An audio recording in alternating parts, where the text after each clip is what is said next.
Hello, friends. I'm back with another episode of Personalities, and today we're going to talk about Netaji Subhash Chandra Bose.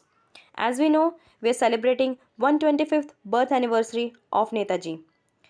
So let's know more about him. And before I start, I would like to request you to subscribe Vysh's channel if you haven't yet, and also subscribe Vysh courses. If you want to buy any test series, please contact the number given in the thumbnail. And also keep supporting us by liking these videos, sharing these videos as much as you can, and also so that we can come up with such new initiatives. तुम मुझे खून दो मैं तुम्हें आज़ादी दूंगा. These are some very famous, very inspiring words from Netaji. Prime Minister Narendra Modi recently announced that at a time when the entire nation is marking the 125th birth anniversary of Netaji Subhash Chandra Bose, I am glad to share that his grand statue made of granite will be installed at India Gate. This would be a symbol of India's indebtedness to him. Such is the stature of Netaji. So Netaji Subhash Chandra Bose, he was an Indian nationalist whose patriotism towards India has left a mark in the hearts of many Indians.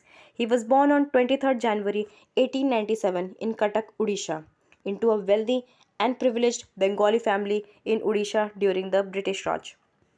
Netaji Subhash Chandra Bose's parents were Prabhavati Dutt Bose and father was Janakinath Bose. Janakinath Bose was a lawyer. He was actually a supporter of British. And because of this, Netaji Subhash Chandra Bose always was in loggerheads with his father. He was a rebellious in nature. We will know more about him. He was early recipient of an Anglo-centric education, which means the education which was imparted there was all about Britain, was all about England, their culture, their history, their geography, and nothing Indian, which ridiculed him.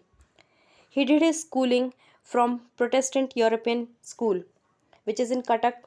He was sent after school to England to take the civil services exam, and he succeeded with distinction. And you will be very surprised to know that even though he succeeded this coveted exam, he resigned. We'll know why. Citing nationalism to be a higher calling, he returned to India in 1921 to join the nationalist movement led by Mahatma Gandhi and Indian National Congress.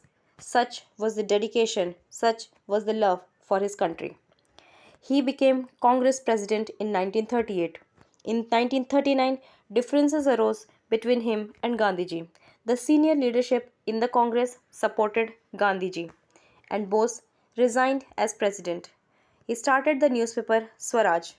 Also, one thing to be noted is that he was part of Forward Bloc. It was a faction within the Congress. One thing also we have to remember here is often it is said that Netaji founded INA, that is Indian National the Indian National Army, Azad Hind Fauj. It is not so.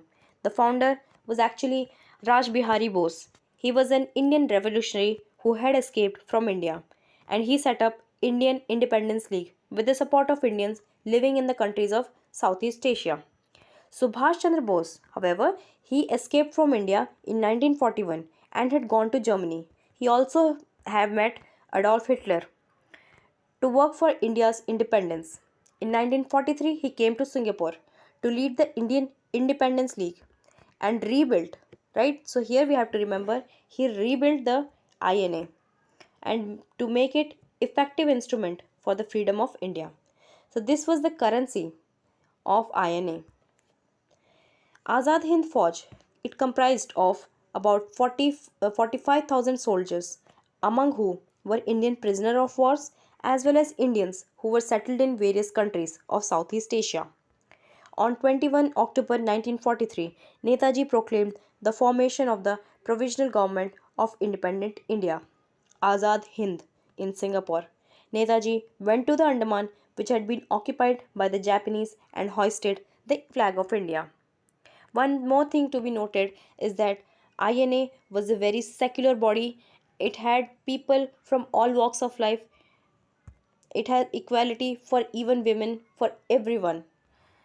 So, in early 1944, Three units of Azad Hind Fauj (INA) took part in the attack on northeastern parts of India to oust the British from India.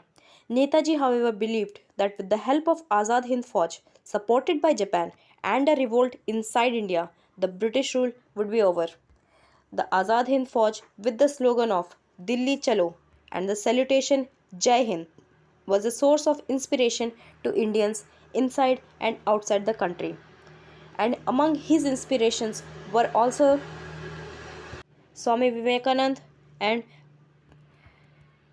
Ramakrishna Paramhans.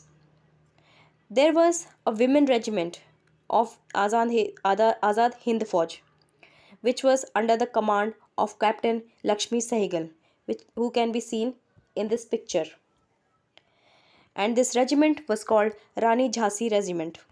The Azad Hind Fauj became the symbol of unity and heroism to the people of India. Netaji was reported to be killed in an air crash after few days Japan had surrendered. So it is widely believed that Netaji had died in the plane crash. However, his body was never recovered.